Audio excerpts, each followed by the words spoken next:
dockyards on all the island of Sodor.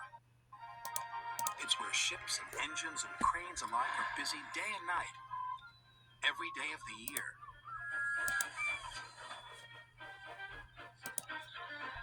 But poor Cranky the Crane never gets a nap. He never gets to sleep early. He works all the time. And his only company are the gulls that settle on his arm. So Cranky is always cranky.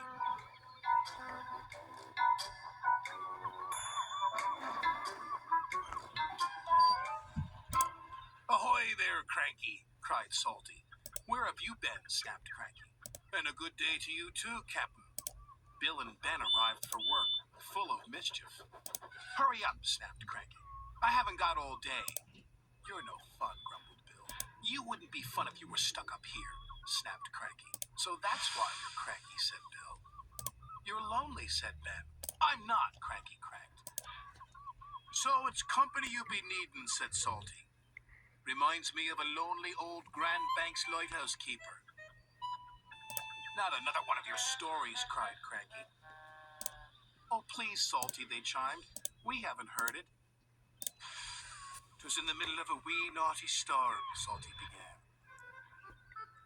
"the likes of which you see once in a lifetime." This made Cranky very cranky, so cranky that he swung his arm around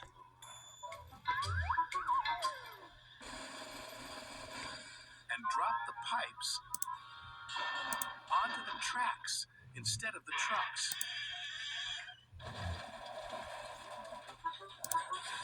"Whoops," said Cranky meekly. "You've blown the main now, matey," said Salty. The engines were trapped. "You're gonna get into trouble," sang Bill and Ben. Sir Topham Hatt was in his office being measured for a new suit. When he heard the news, he left immediately for the docks. Sir Topham Hatt knew that any delay at the docks could cause trouble. "You have made a terrible mess, Cranky," he said sternly. "I'm sorry, sir," Cranky whispered. "You engines will have to stay here tonight until Harvey clears up this mess in the morning." Cranky's heart sank as Salty uttered those fateful words. "That reminds me of a story. It was a bitter cold winter. The brave little ship was stuck until the ice melted the next spring.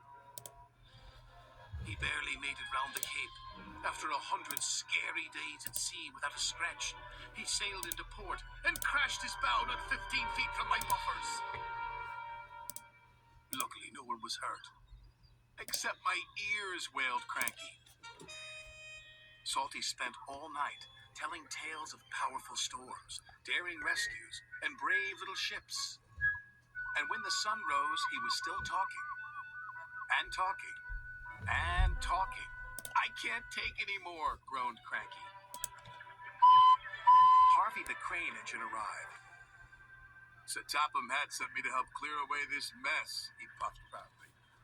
Cranky was so pleased the engines would be going soon, he forgot to be cranky.